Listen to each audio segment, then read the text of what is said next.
Dr. Doreen Grand-Pichet is the Dr. Doreen is an expert in autism. Doreen Grand-Pichet. Dr. Grand-Pichet. Dr. Doreen Grand-Pichet. Dr. Doreen Grand-Pichet is a visionary in the field of autism. Now you can ask her questions on Ask Dr. Doreen.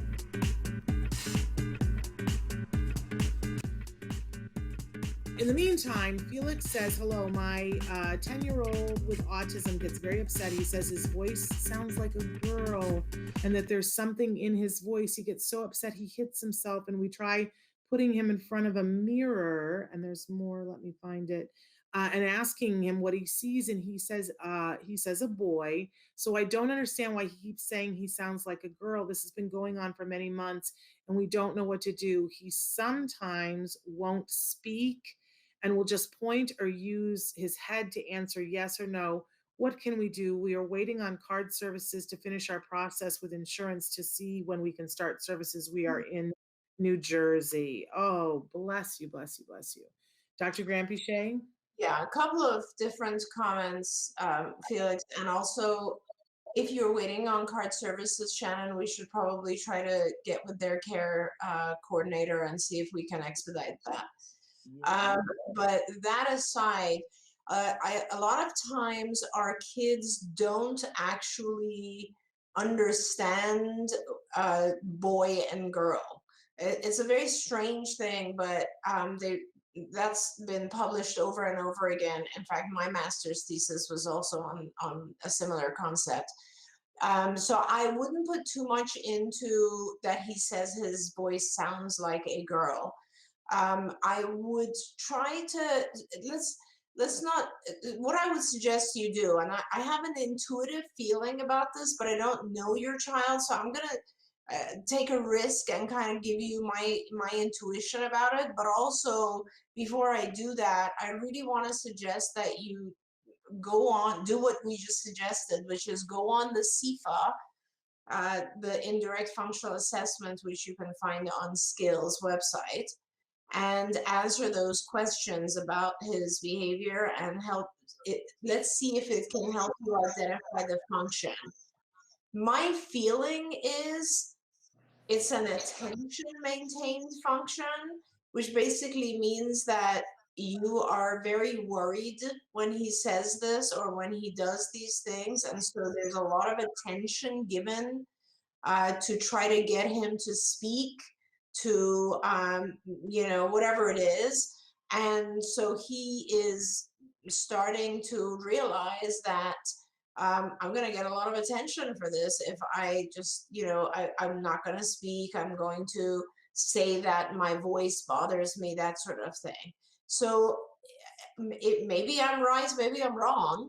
Again, you can never address a behavior until you know the function.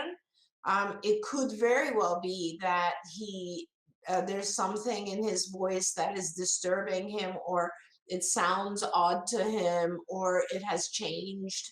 I mean, there's so many things that I would go through. Sometimes one of my kids years ago suddenly started having reaction to all kinds of sounds, and we couldn't figure out why, because he'd never had that reaction before. And we found out he had, his ears were clogged because of some illness that he had had before.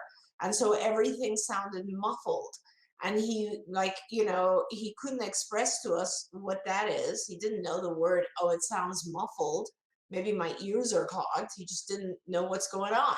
So he started getting scared and he started overreacting to it. And everybody attended to him when he overreacted to it. And so that became a habit. That became a pattern of behavior. So you really need to kind of look into all of those things. Like, has anything changed in his environment? Is he hearing things a little differently? Can you help him?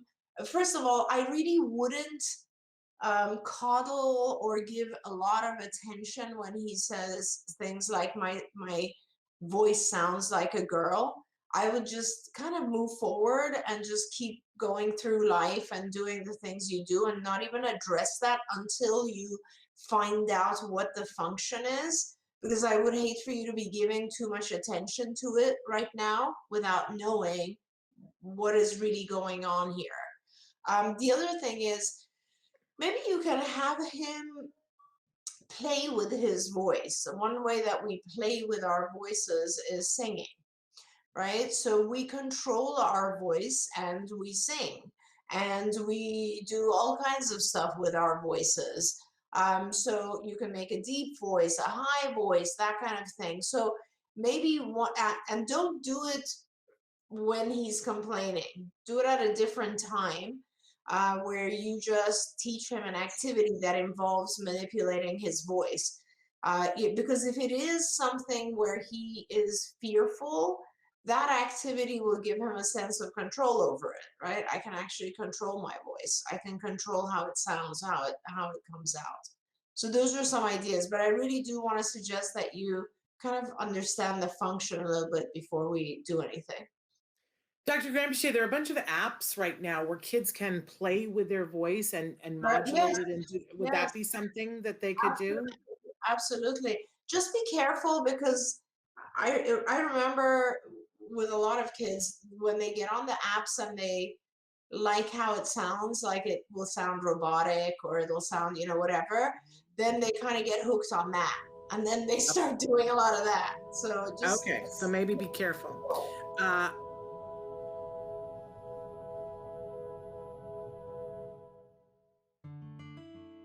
Thanks for watching Autism Live. If you found anything helpful in this video, please give us a like. In fact, make sure that you smash that subscribe button on YouTube and give us a like on Facebook. You can also follow us on Twitter and Instagram for important updates. And please download our free podcast wherever you get your podcasts. See you next time. Until then, give your kiddos a hug from me and one for you too. Bye-bye for now.